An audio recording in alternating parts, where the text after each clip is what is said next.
episode of the Story of Podcast. I'm your host, LaQuam. I've missed you guys. I hope you missed me. I'm back from a very long hiatus, but I'm back and I'm better with my best friend. We're going to hear the story of... I'm Kirah, also known as Sweet Coochie Sailor. I was like, wait, also known as what? What do people call you? No, I'm Kirah. Welcome. Make some noise. Make some noise, y'all. Welcome to my show. Oh my God. Finally, long time coming. Long time coming. So before we get into anything, first of all, you can address yourself. You're gonna be talking to me. They're just here for the ride. But let's see. There we go. Yeah, I want you guys to make sure that you're subscribed to this channel because that's how you show your support for me.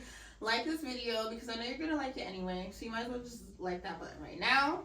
And let's get into it. So how are you? Some things. Let's get into some things. Shout out to Nikki. Yeah. How you feeling today? I'm feeling really good. I'm so excited about this weekend, and I don't know if I want to talk about that yet. But yeah. At all or yet right now? Yet right now. Okay, yeah. I think we should save it because we gotta start from the beginning to the end, from the rooter to the tutor, baby. So tell the people a little about the people, i.e. me, a little about yourself, like what you do for work, where you're from, the basic things. So I'm from Hartford, North Side. No, but yep, I'm a North End girl. I work for group home, so I'm doing a lot of CNA work and just a caretaker, at-home caretaker. What was the other thing? 'Cause I could go on, so I don't know. I know, right? Like a little about yourself. Like if you had to describe yourself in one word, what would you say? 3 words. So you said one. Boss mom. Say no. Okay, period. I like that. But yeah, that's like my biggest title. That's the biggest hat I wear. Yeah, I love that. Okay, so you guys, this is gonna be new moving forward, starting from this episode. I want to do segments, and not gonna lie, my segments are on my phone that I'm recording on right now, so I'm gonna try to remember them, but there's only 4, so I think I got them. But first segment of the show now is going to be called, what is it? Throw it back. So we're gonna throw it back to the beginning of time. Like, what we better do is go way back, back in the day. Oh my God! Like, not you going from Late Night Love to Billy Bush. Billy Bush. Shout out Billy Bush. Shout him out. Shout out to him. But yeah, no, we're gonna kind of start at the beginning of your childhood, stuff like that. Yes. So let's get into it. Okay, so you grew up in Hartford. Have you always lived in Hartford? Yeah. Well, so I was born in Hartford, but then my mom, she moved me and my sisters to Atlanta for about a year, and then by the time it was time for me to start kindergarten, we came back to Hartford. So I'm born and raised in Hartford, basically. Yeah. Do you remember anything about living in Atlanta? Yeah, it was such a cultural difference. They say that they have Southern hospitality, but they treat up Northers like not good. Yeah, it was like I felt like I was better just because of how I talk, and it's like, okay, I'm only 5, but okay. I can't help it. Right. I literally am born this way, but okay. I'm like, all right, yeah. And I had one time, I was there for preschool, and yeah, the teacher wasn't sending me to lunch like the rest of the class, so I spoke up and I told my mom. My mom called the school and was like, why is her teacher not letting her go to lunch? And then the teacher was like, you told your mom? I'm like, yeah. Right. What, don't fight me? Like, what else was I supposed to do? Right. She was checking me as if she wanted to smoke, and I'm just like innocent, like, yeah, I did worse, right? So yeah, they're just like, I don't know, they're sweet to each other, but they're not really welcoming to North people. So yeah. Plus, I also feel like a lot of people, at least nowadays, are not even from Atlanta who are in Atlanta. Yes. Like I feel like some of the people that I've met that are were raised there and stuff, they do have Southern hospitality. Like they're very nice. Although I met them here, so maybe that's why they're nice, because they're out of their elements. Yeah. But that plays a huge part. But okay, back. So you primarily grew up in Hartford. Yes. How many siblings do you have? So I have, so on my mom's side, I have 2. On my dad's side, altogether, I think there's 7 of us. Damn. 7 or 9. I never knew that. Yeah. Yeah. Do you talk to any of them? No. Figures why I never knew that. Yeah, exactly. Exactly. She knows me my whole life. If she don't know Yeah. that, then there's a reason. So, Yeah. yeah. Okay. I only speak to my sisters. Barely them too. Shit. Right. Both Sorry. of them or? Just one. Yeah. Yeah, I feel that. And you have twin sisters. Yes, they're twins and they're Aquarius, like Kwame here. So. Yeah. So, and fun fact about Kirah. I mean, it's not actually about you at all.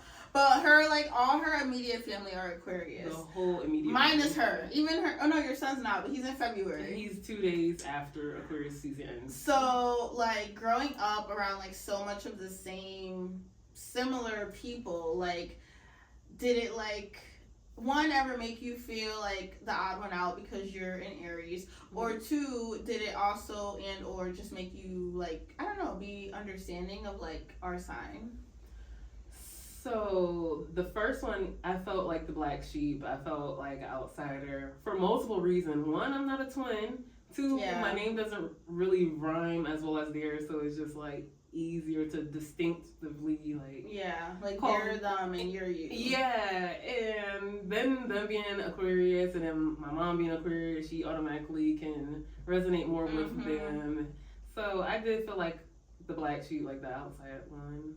But I never really took it personal. I just learned ways to like understand Aquarius people more and find ways to adapt with my own like signs and different things with myself and see how they work well and see where they class and just being more open to another sign because I had no choice because that was my upbringing, that sign. Yeah. Like I didn't have an Aries person like show me the ropes on like, oh, you're like this because this is your sign. I just saw straight Aquarius, so I'm like, all right, let me see how I can understand more Aquarius people.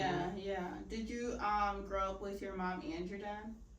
No, I only grew up with my mom. My mom and my dad were married, but once I came into the picture, that was like towards the beginning of the end of their marriage, so I didn't really get experiences with my dad. But my sisters, they have their own memories. So yeah. Do they ever tell you like, or not now because it would be random, but like throughout your life, have they ever told you like anything about him or any like stories with him or anything like that or memories that they have? Yeah, they told me that he was like straightforward. He was like, they viewed him as kind of mean. And then it's like, that's the same thing that they kind of described me now that I'm an adult and I'm outspoken. So I'm just like, I wonder if I wonder if I get that from him. Like, he wasn't really mean then. That means y'all just didn't want to hear what he had to say. Right. So. And honestly, not to be so annoying about being an Aquarius, but I do feel like, I don't feel that way about you, but I feel like sometimes when people are, like, too straightforward or, like, I don't know. Like, the delivery is everything. It is. It's just like, oh, do you hate me? Like, I'm confused. Yeah. It makes you seem like the bad guy because you're just giving it to him, like, straight up, no type of, like, ease into it. But honestly, I don't know. I just do that with the people I care because it's like the rest of the world can do that stuff with you. Right. I'm going to just keep it real. Yeah. And that's still not always appreciated. Yeah. So. Unfortunately. Yeah. So growing up, so you're the youngest. Yes. I'm the baby of my family. Do you feel like you were babied or like spoiled in any way? Yeah, I feel like a lot of my adult traits that I'm now learning or now trying to get in the swing of knowing, I lacked because I was like spoiled and babied a lot. So I felt like that kind of served as a crutch, and I didn't like that. Now like that what? I'm older, like I never had to cook for myself. I never had to tidy up my spaces, do my own laundry. Now as an adult and as a mom, it's just like, okay, these are skill sets that I should have possessed from like 10, so that it could just be second nature, but now as an adult, it's like, now it's the second nature, but I really, as an adult, You have to like teach yourself. Had to get those habitual habits set in stone myself. Yeah. Which made me more understanding to adults that don't have those skill sets. It's like, okay, well, you're not born knowing these things, so I can't be harsh if you don't know them, especially if your upbringing didn't allow you to get in the known of it. So yeah. Do you feel like there are any like traits or characteristics, whatever, that you, how do I want to ask this, that you didn't have to like do because you were the baby of the family, that like now you're realizing like, oh, like maybe I should improve on this or change on this? Not necessarily like household chore things, but like what's the word? You know what I'm trying to say? Like fundamental stuff. What, in terms of? Okay, so like for example, right? I feel like my family, and you too, no shade, but I feel like everybody in my life growing up always like made me feel like I'm like so perfect and so great. So then when I like got older and like I was like other people weren't doing that, I was like, oh my gosh, like I feel attacked. Like, do you feel like you went through stuff like that? In a sense, yes, but I don't know, because I am an overthinker, so I kind of put different things into my head that other people's aren't even trying to project to me. But in a sense, yeah, in my household, it was just like, you know, you're the youngest, so you don't really have to lead. You don't have to, we figure it all out, you just follow suit. And so in adulthood, if you're not trying to lead in certain aspects, it's looked at as, okay, well, why are you lost? Like, you don't know what's going on, you don't know your next step, you don't know where you're headed, why you don't have no sense of direction? And it's like, yeah, because I was always like made to, you know, follow suit and just giving orders, giving direction, and just follow suit instead of giving that space and creativity path to be one day a leader myself. So yeah. And do you feel like you're like leaning more into that now? Yes, absolutely. Finding my own path is just a big journey. It's a journey, but it's very important, because you, at the end of the day, you want to be happy with all your decisions yourself, regardless of how it impacts the others outside of you. You have to be happy with the choices you're making. So that's definitely a lot of what I've been working on lately. Yeah. My self journey and figuring out myself more. Yeah. So for someone who is kind of on that journey right now, maybe they're at the beginning of that journey, or for someone who like wants to get into that journey, what's one piece of advice you would give them, like, to get started? Honestly, I think the biggest like push that I got was taking my solo trip. Like, when you start to do things alone, that gives you that space to really have to question yourself of what do you want to do, what do you like, what are you gonna get out of the day. And you can't lean on anybody when you're in those spaces solo, so that really helps push you into thinking along the lines, okay, not just for this moment, but now when I get back, what else am I gonna do for me? What can I do that I want to do? Yeah. So I felt like that's the greatest thing that I was able to do. If not everybody is able to just, you know, get out and travel by themselves, but just doing stuff alone is like the biggest step towards self-discovery. Yeah, and I definitely can like second that, because I do a lot of stuff by myself. Like, everybody knows this about me. Yes.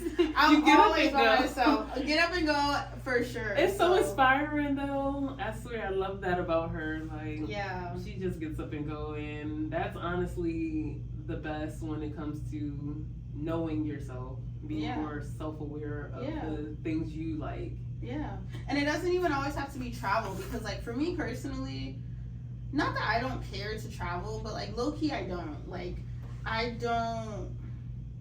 I don't know, like, I don't want to be in Connecticut, but, like, I just find happiness being with myself. So, like, if I can go to, like, a new restaurant by myself or an old restaurant by myself, just, I know, like, okay, I can sit here by myself, do my thing, order what I want. You know, so it's little stuff like that. Taking walks by yourself, going out to eat by yourself, going to the movies by yourself. The movies is a great one to start because it's dark as hell. Yep. Nobody's talking. You don't have to feel social or feel like, oh my god, I'm so lonely. Like, everybody's just looking at the screen. Focus on the screen, yeah. So start with that if you're scared to do stuff by yourself. But like, yeah, even like walks, which sometimes walks as a woman could be daunting, but any little thing, you know, just doing it alone and like Kirah said, like doing what you want to do can help you like to find like that self-discovery. See, I'm glad she has her own experiences because I'm like, yeah, that's what I did. I don't know if it works. I don't know, I just got here. But okay, so I love that. So let's keep talking a little bit about like childhood and stuff growing up. Let's talk about actually how we met because that's part of our childhood. That really is a part of our childhood. The infamous story. Oh my goodness. So I ain't like this hoe. Say, I didn't though. I really. Wait, but you didn't? I didn't know that. No, it wasn't that. No, it wasn't just you. It was all y'all. Yeah, and it wasn't like personally you. I just didn't like the idea that you were so young. Okay, wait. So back up. Back up. Throw it back. All right. Okay, so backwards towards when we were back in elementary school, we met when I was in 6th grade. She was in 4th grade. And this smart bitch, she was in the same reading class as me. And it was the highest reading level in the whole entire school. And they didn't have any higher, so they just had to start grouping all the kids that kept exceeding the reading levels for within the whole school all together. And so towards one of my last few times of having like, it was called SFA. I don't know, other schools, shout out to SFA. If y'all know, y'all know. SFA. I don't know if other schools have it because I think other schools have their own name to it. But yeah, that was that reading segment of elementary school. And Annie Fisher. At Annie Fisher. Shout out the to OG Fisher. Annie Fisher. I don't know what the fuck this STEM, whatever is now. It's not giving. It's not giving. Back when the school colors was red. Yeah, I was gonna say when we had the red shirts. Yes. That's how you know. That was Annie Fisher right there. But yeah, so she walks into the SFA, the reading class, because mind you, it was her reading class first, and my class, we just got the boot from our teacher because we was just too snobby and arrogant because we had the best reading scores and everything. So she didn't want to work with us anymore. She went to work with students that actually need help with reading and learning that stuff. So we got the boot and we ended up with the librarian, which already had her own set of students. Yes. Miss Gregory. No shout out to Miss Gregory. No, because she was obsessed with Harry Potter. Like, man, ew. No. So yeah, so we all ended up getting moved to the librarian Miss Gregory's class, and then that's when I ended up meeting this great person. But at first I was low-key a hater because she was only in 4th grade and we was reading at a 10th grade reading level, and I'm like, first of all, I'm used to being like the highest educational like achievement person in my circle. So when I met Kwame, she's 4th grade reading higher or at the same level as me, and I'm 2 grades ahead of her. I was like feeling a little, I was feeling a little away. But then I got to meet her and got to know her for a person, and then we were just so close, making dances in her room, having sleepovers. When my ghetto ass house didn't have no heat because we had a storm, I would stay the night over there. It was just like we were very attached instantly. And I think it has something to do with me always like clinging to Aquarius anyway. Yes, totally. I'm just like, oh, she's like another sister Aquarius, like instantly. I'm like, oh my God. So that just worked out for the best. But at the beginning, I really did not like the fact that she was reading at the same grade level as me, but super young. I'm like, Wait, so it's so funny. I saw this meme recently, and I think I reposted it. It was like, you know, reading at advanced reading levels really didn't get me as far as I thought it would in life. Like, no one gives a fuck, actually. We thought we was the shit. Now I'm like, oh, well, I mean, I could have went without. I literally could have. Okay, so that is what happened, guys. But from my perspective of things, I cling to Kirah because like she said, she was in 6th grade. So like, you know, when you're in 4th grade, I don't know how old I was. I don't know if my mom passed away yet by the time I met you. I think she just did. It was kind of fresh. So I was like very intimidated by these older kids. And a lot of them, some of them, her friend, were really mean to me. And Kirah was one of the only ones, like you and like, you know who starts with a D. She was a little nice to me. And I'll say her name because she comes and gets facial sometimes, and her daughter's so cute, Chanel. Oh, yes. She was nice to me. So, but like that's literally it. Everybody else was like so mean to me. Some of them, who is the crowd favorite, we're not gonna name him, but he hated my guts, and I'm like, why? Like I don't get it. Like and his best friend didn't help either. No, they all hated me. So and Kirah like was so nice to me. That Spanish girl, I can't remember her name. Christian? Yes, butter your biscuits. Yes. Yo, she was funny. She was nice to me. That was so. But that made a big deal out of nothing. Like we were so young. That's how you we know were we were so in childish. Like, But yeah, so Kirah was one of the few people that was nice to me, and I really like cling to her for that, especially like being in that class and like the library. We were always in like the same little few tables, but it was such a big room, and like I like tight spaces because I just feel like safe and secure. It's so more big, intimate. Yeah, big spaces just make me a little cringe, and they always have. So like I don't know, Kirah was very like comforting to me. Aww. So yeah, like she said, like we were always together. Like she was always at my house. Our families, like they weren't close, but they knew of each other and they knew we were always together. Why? We used to share CDs. Like that's so frowned upon now. Yes, remember the Chris Brown CD? Yes, Yo. I would buy a CD, then I would give it to her so she could learn all the songs and give it back. She would buy a CD, then I would learn all the songs and give it back. Like. Wait, I just had this memory. I was telling somebody. It was a little later in life, but when I first got my credit card, and do you remember what my first purchase was with that card? No, I don't remember. Literally the pink suitcase that we bought. We got a joint suitcase that we bought together. It was like $500. We was like, all right, let's go half on it. Yes, it was so cute though. It looked like a pink treasure chest. But yeah, that was so annoying because we didn't really think that through. Because now, if we're both going half and half on a suitcase, if we want to travel together, who the fuck gets to bring the suitcase? We did not think of that. We didn't. That's how annoying we are. Most of the time, though, it was like, okay, Kirah's going somewhere. She has a suitcase. It's like, I gotta go somewhere. I don't even need the suitcase, but I want the suitcase. Like, brings so it. ghetto. Yeah. So ghetto. So yeah, we did all those sort of things.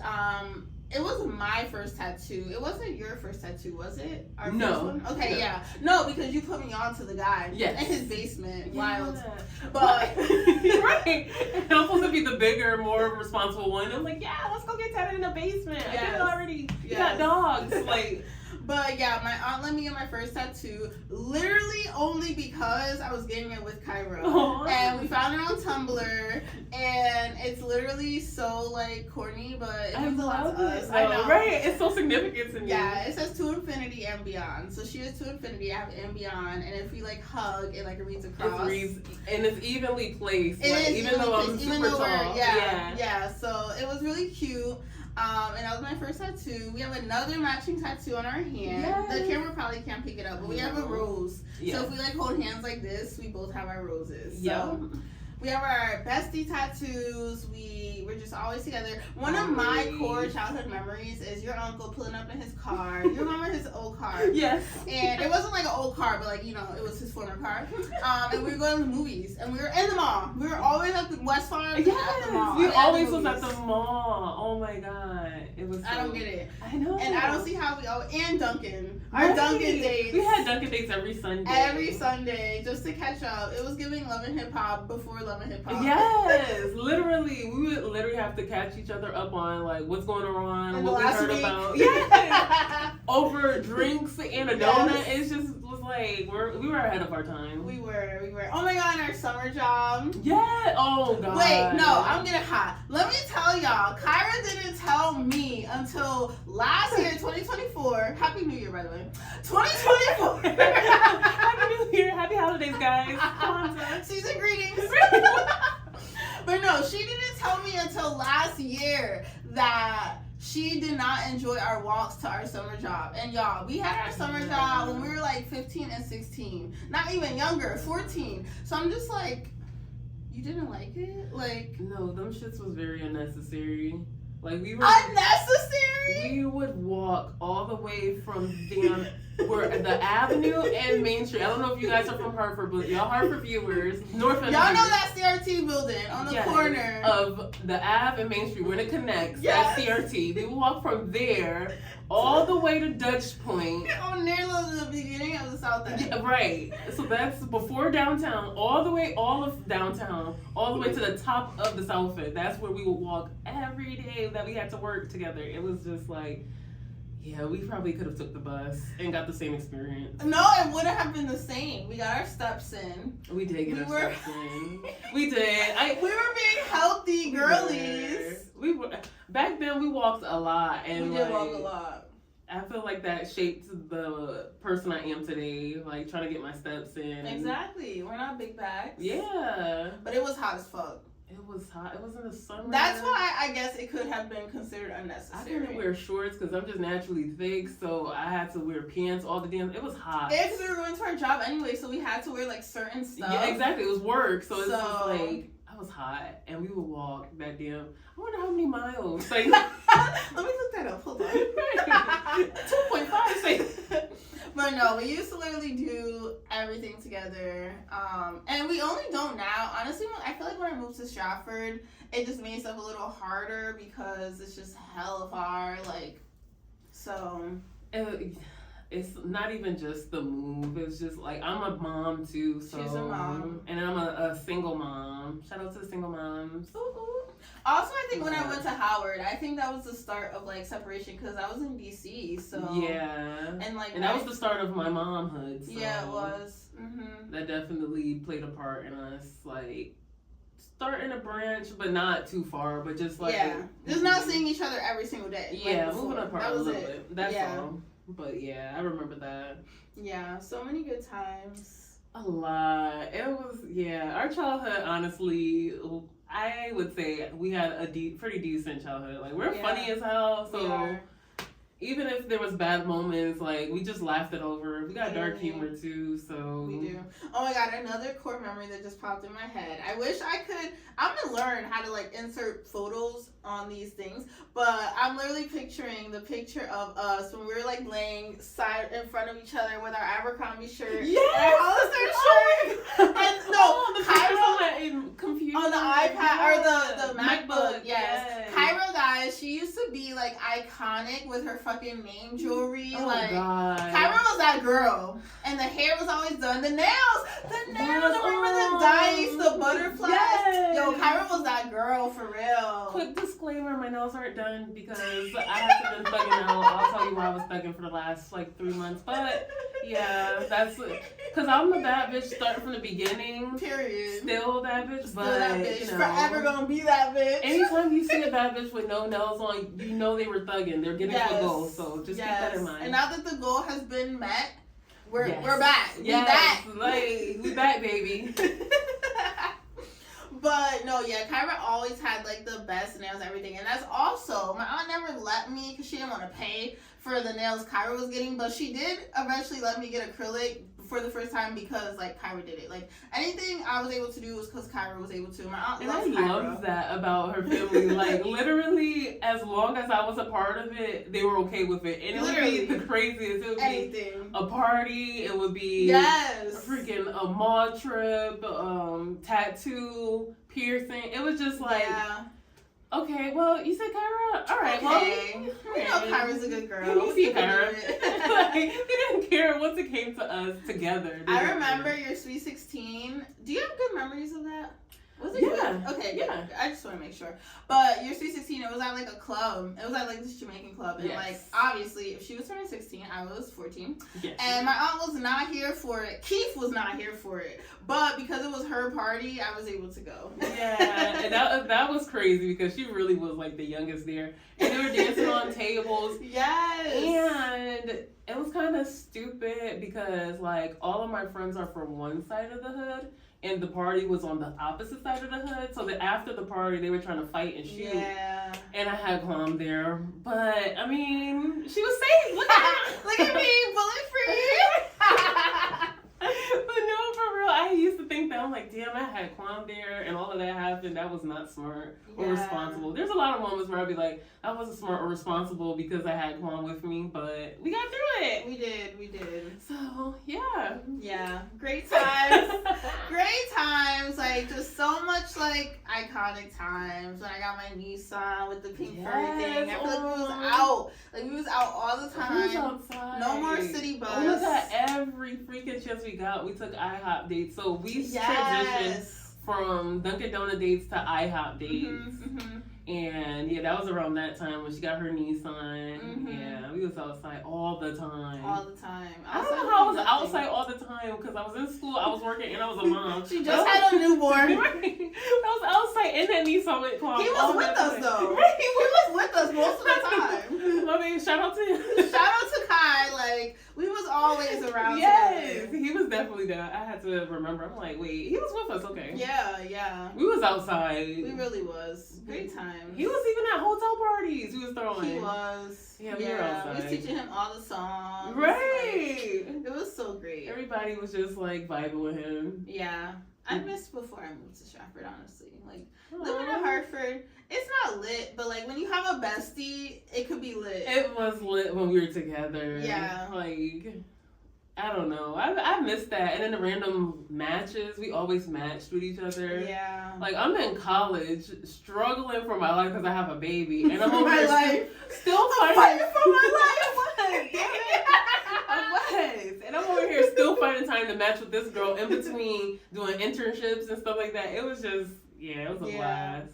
But with that being said, Shawty graduated college. Yes. It was my first, I think it was my first ever college graduation I went to. And shout out Huskies. Yes, bleed blue.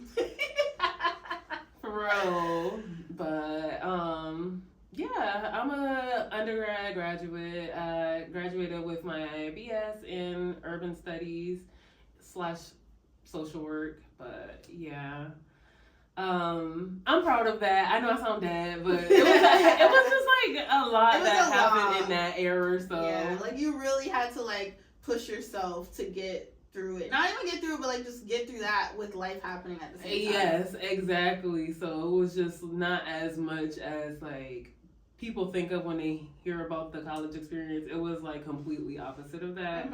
So that's why it's bittersweet. It's like, yes, I'm proud I finished, but it was like, damn, life was hitting my ass during that. I'm like, if you want to go to school, do not have a baby. Don't think you're Superwoman. Like, it's okay to just like think about yourself, get that out the way, then be more like family oriented. But yeah. So what's one thing, if you can recall, that was like your biggest motivator, like every day when you're like waking up, like fuck this, like what made you keep going? My son. Honestly, I probably wouldn't have finished school if it wasn't for him, even though he made it 10 times harder because that was a lot of responsibility that got thrown into the mix. But he just knowing that now I have a purpose, like more serious purpose, instead of, oh, everybody expects this out of me, so I'm gonna do it. And I was like, no, I want to do it so I could show him like I'm not a statistic. He didn't ruin anything. Everything that I had planned and envisioned in my head is still going to manifest and occur regardless of his presence or not. So that's just what motivated me. I'm like, I don't want him to grow up and look back and feel like he messed up anything that I had going on. Do you feel like, because I do want to talk about your recent accomplishment, but before we reveal it, do you feel like from that point on, kind of everything you did was like for him? Absolutely. He was like he came at such a great time, even though it was the worst time on the outside looking in. But fast forward, he's about to be 10. So fast forward 10 years later, and now I'm looking back, I'm like, he came at the best time because that was right before life started lifing on me. And that always just kept me staying grounded and just motivated, having my son. And just having a child that looked up to me and that I had to take care of, and I just was like, you know what, I'm gonna break generational curses. I'm not gonna be a statistic, this and that, and all these types of motivational mantras that I probably wouldn't have if I wasn't a young mom. So I just would have been like easily distracted, a product of my environment, things like that, you know?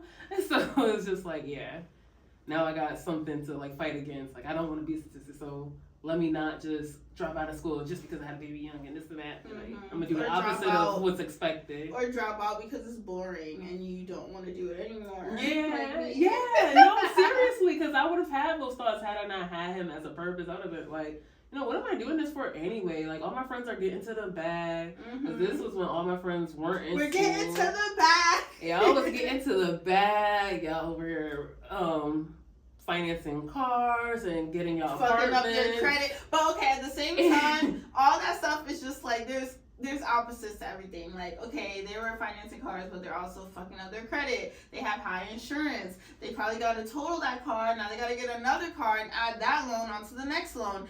I'm very much projecting. But all that to say, like, I, like, look up to Kirah. I look up to you. Aww. Because, like, you never did shit for clout. Like, it's always just, like, genuine. It's like, okay, like, this is what my goals are, and, like, I'm about to attain them. I do, like, obviously you're saying, like, you know, Kai helped you to push yourself more, but I just feel like the type of person you are, like, you would have done this stuff anyway because you're a go-getter. Like, I try to, but honestly, it's so easy to be a product of your environment. It is, because it's literally surrounding you. It's all you know. That's all you see. So it's like, if you don't really see that many people sacrificing work and putting school over that in front of their education, if you're not exposed to people in their mid-20s or late 20s still living at home with their child, if you see everybody, you know, jumping to get apartments, jumping to get a car, focusing more on career-based and education, you know, you would try and levitate towards that. But then I was like, no, I have a son and I have to remember the bigger picture now that he's here. So that definitely helped me in that, like, follow my peers. But it was really hard because it's like, I felt like I wasn't doing what I should be at that rate that I should be, especially with a child. Because I was the first out of all my friends to have a baby. And, yeah. And honestly, I mean, I don't know all your friends, but aren't you one of the first two to also actually graduate college? Yeah. Yep. So there's that too. And now, yes, to the biggest news, you're the first to... I'm a homeowner now. Bow, bow, bow, bow. Bow, bow, bow. No, but for real, I am a homeowner as of 2 days ago. I signed up 2 days ago. We start in 2025, right? It's Period. fresh. The pen ain't dry yet. The ink ain't dry.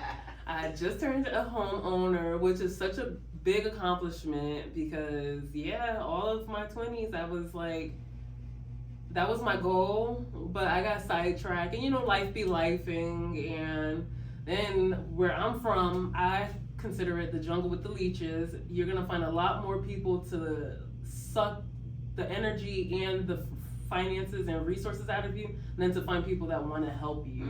So it's just like, it was a lot of obstacles, but you did it. I overcame it. I'm moving my son out the hood, y'all. No more North End, bitch. On the South Side, baby. Shut up! Oh, my mama. And she's definitely not actually. I just want to correct South period, but not South End. It's giving. I was about to do something a little racist. I was it's giving Indian, but I'm not a project baby anymore. I'm a suburban. Not Indian. But she's also doing this, guys, all before she turns 30. Yes. Which to me is just like, oh my God, I'm so proud. I met my 10-year goal mark because I set that as soon as my son came, and he came here when I was 19, right before I turned 20, and now I'm 29, and I just was able to purchase us a home. I'm so excited and proud, and yeah, all of this couldn't have been possible without my support system. Shout out to all of them. Best friends, Kwam especially, the resources she has regardless if she feels like they're resourceful or not. She's amazing. And they're resourceful. Yeah, she's resourceful and she has resources. She just underestimates herself. But yeah, I feel like I couldn't have did it without them. Like, I have a great support system, even though I complain about all the Aquarius in my life. Hater. They're very much so love hard and they help, and that was like the biggest sign that helped me in my journey of finishing school and everything. So yeah, shout out to them, because it takes a village. It's not really like, oh, I'm the shit, I'm the bomb ass one that did it, even though, you know, I pop my shit. But I do have to acknowledge my support system. We did this. It wasn't just me, it was we. But I would like to say we all did it without a man. No, but I am really, really proud of you, because like it's such a big accomplishment. Like, I feel like all you do is break generational curses and still do it with like a smile. Like, you are a strong Black woman, but you're not like the strong Black woman who like be bitter and mad all the time. Even if you have some like anger inside, like you still are always like you are you. Like, you're always gonna be beautiful and happy and giggly and pretty. I try. Yeah. Honestly, because it's a lot of people that are like mean for no reason. Literally. And because they be mad. Yeah, but some of those people are like blessed more than me, more than you. Like, from their come up, and it's just like, why are you like that? Because it's just who they are. Like, that's like the essence of them, I feel like. That is true, but it just makes me like, I don't like that. And that's one thing that would make me turn my nose up. Like, you got it good. What the hell is wrong with you? Right. Like, why aren't you more of a nicer person? Because life didn't kick your ass. Mm-hmm. What the hell? Mm-hmm. Why are you kicking everybody else? Yeah, I be feeling that too. Right. Some people. I don't know. And I just feel like, I don't know. They just can't, they don't have like that happiness and joy inside them like naturally like you and I have. Well, if you're like that and you're watching, not calling them out. I hope you choke on that site. No, we're not gonna do that. We're not gonna do that in 2025. Right. We're gonna be positive, cutesy, you know, very demure. We have to. Chill girls. If you're like that, you really need to seek therapy and move stabilizing meds and get a close relationship with God, and you need to get pegged in the back of the bus. Oh no, we're not gonna get her deleted. No. But yeah. Oh my gosh. I love that song. Anyways, I'm in the car with your daddy. Sorry. Popping a peg.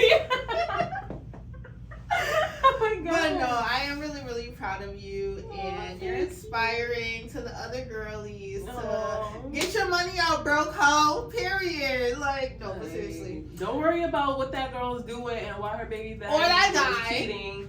And none of that don't got nothing to do with you. Did that further you? Did that help take care of you and yours? No.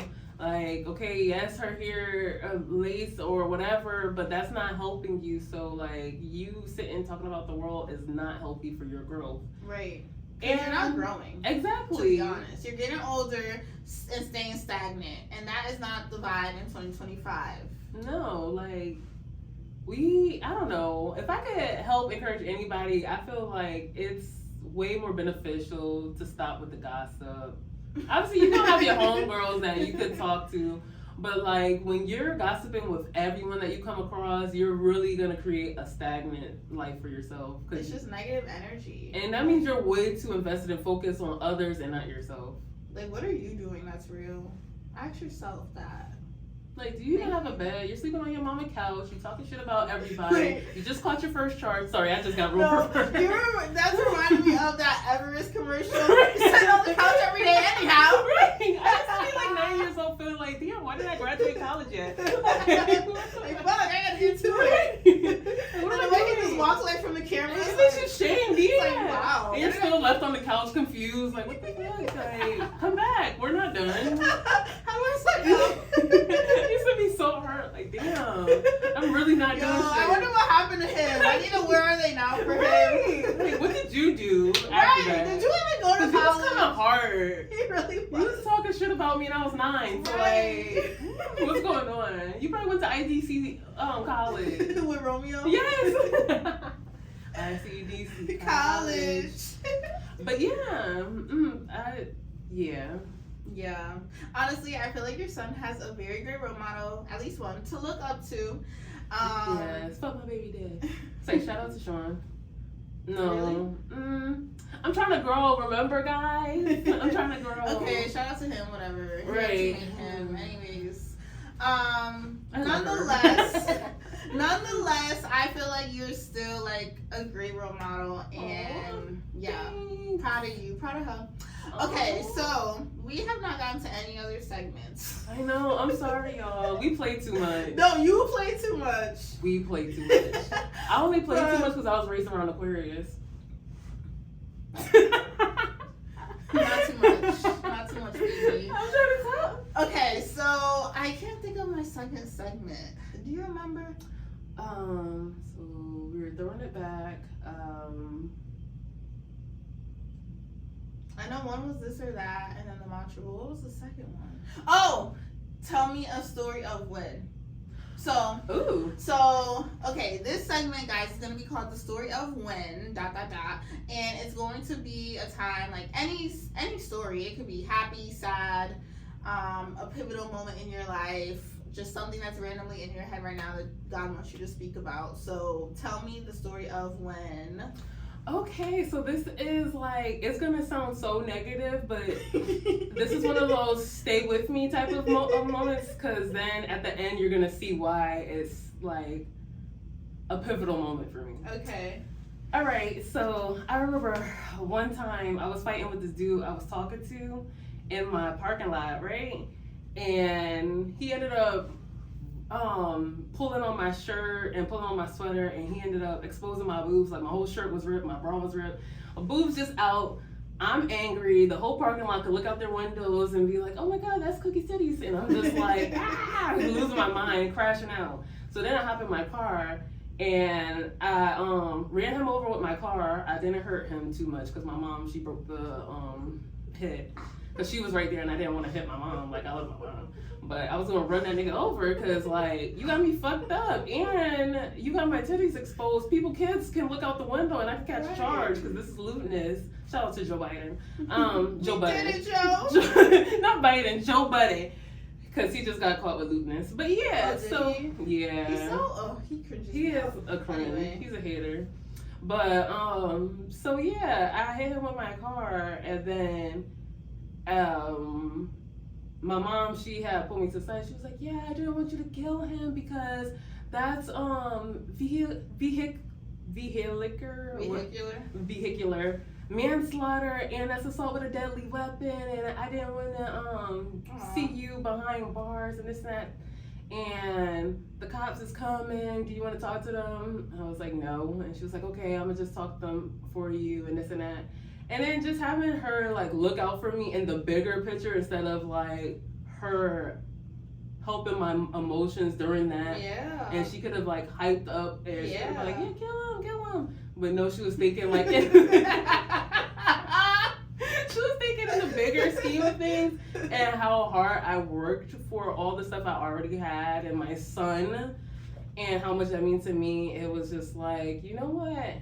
I'm no longer going to match the energy of these fuck niggas. I'm just going to start putting their asses in jail. Mm-hmm. And so fast forward 2 years later, I got my look back and he went to jail. But it was just like, I'm going to always remember that because people will try and get you out of character, but you have to have a strong person that's like, I have your back, but that's not the best for you. Mm-hmm. Like, yes, you can spaz out and show him who's boss and show you don't play in my face, but the consequences that come with that is greater than what you are set up for from God. So it's just like, you have to have those type of people around you.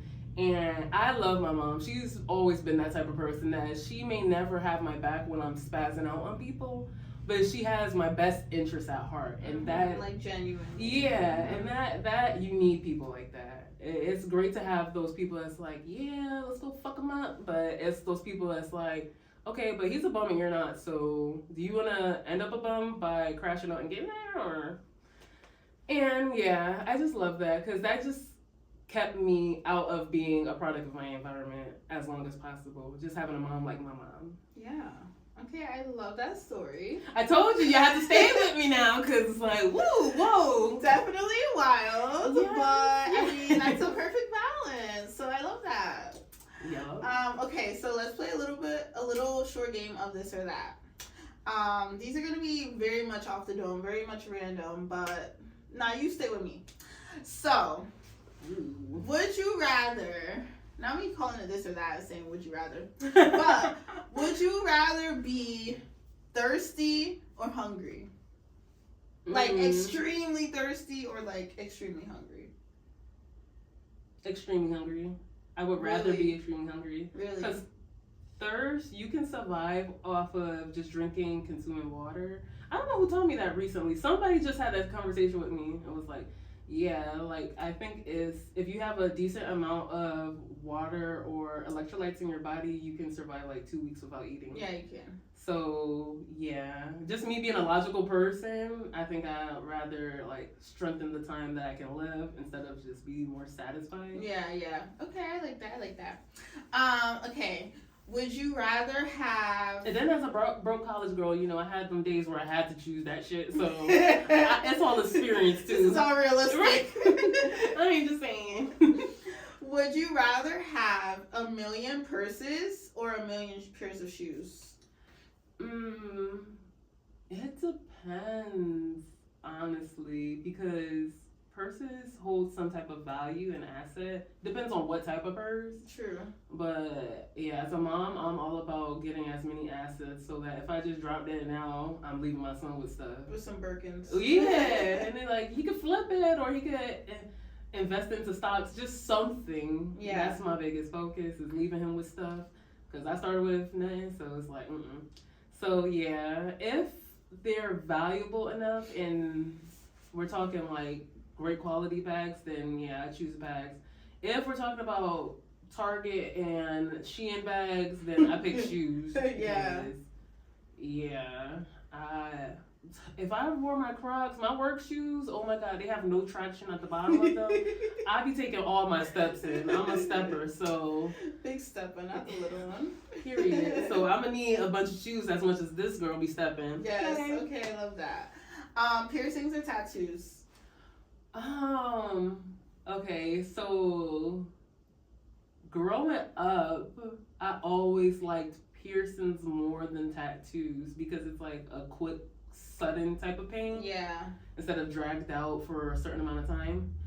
And you can always back out of it. I'm a person that always struggle with commitment. I think I get that from my daddy too. But anyways, so it's like if I don't like it in the next few years or if I'm going through a transitional period, I could always like remove the piercing and then it's like you never knew I had that shit. So I just like the idea of that way more than tattoos is literally a lifelong commitment. So it's like, ooh, you gotta think wisely about it. Even though some people don't and they sporadically get stuff. So it tells a story of where they were at that moment, which I like that idea too. But I just always was like, yeah, that's a big commitment. Like, I'm going to have that forever. When I'm 10 years later and in a different mind frame, do I want that specific thing still on me? So. Yeah, I feel that. I would probably say the same. Would you rather live on the East Coast or the West Coast?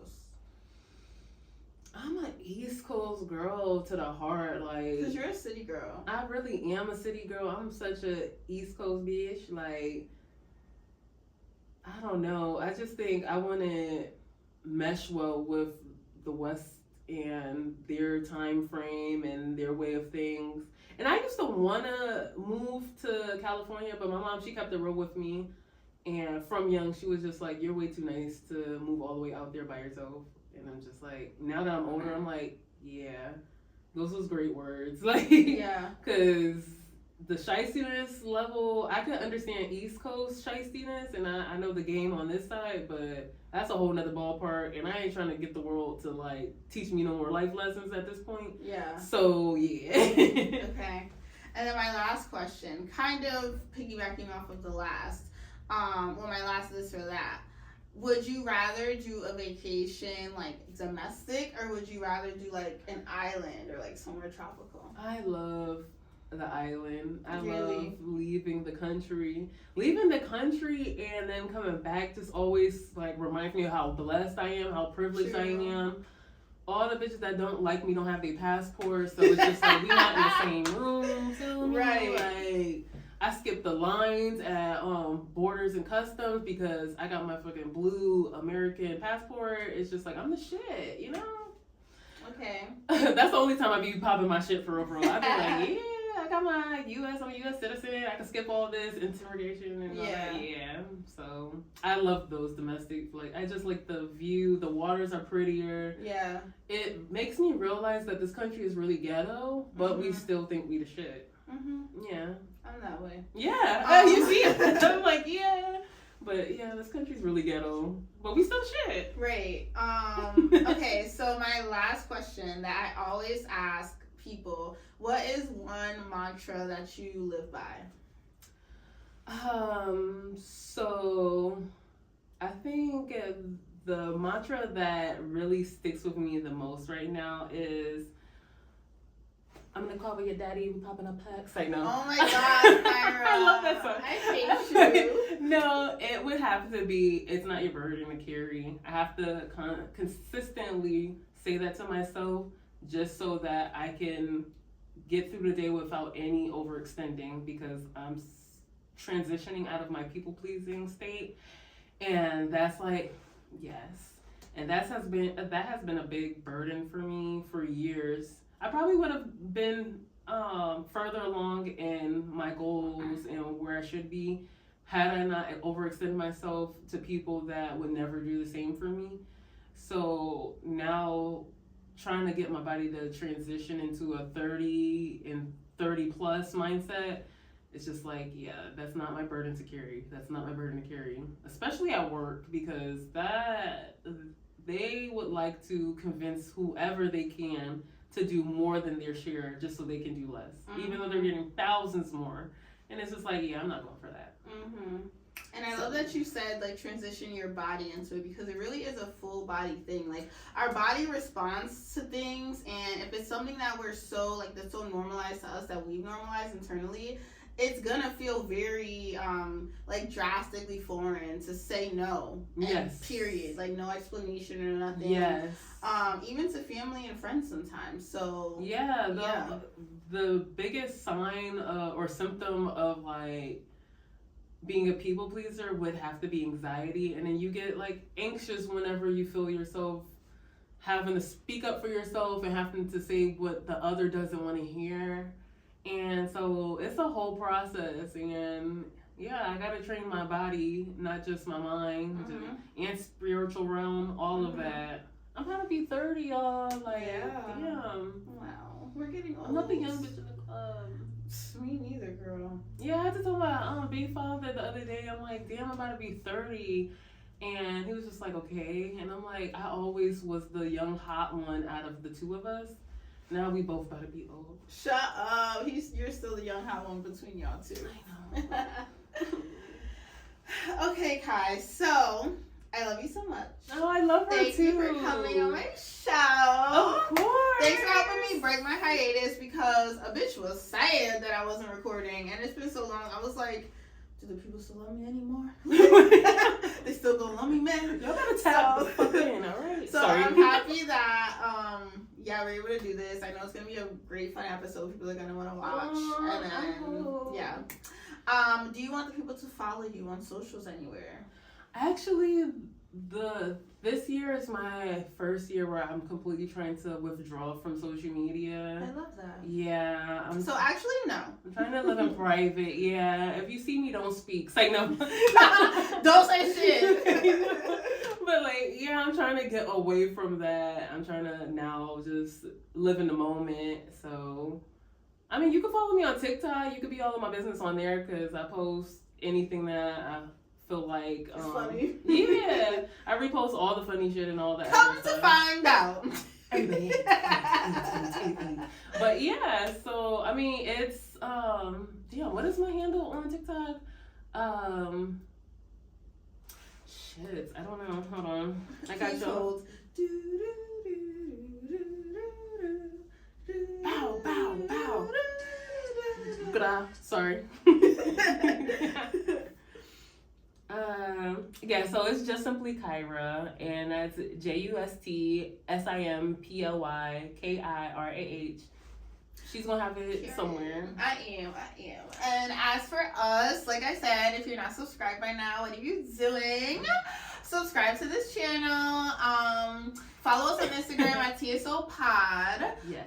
If you want to be interviewed on my show, just DM me. Like this video because you know you like it. Don't be a hater, babe. Like it. Right. And yeah, until next week, you guys. Adios.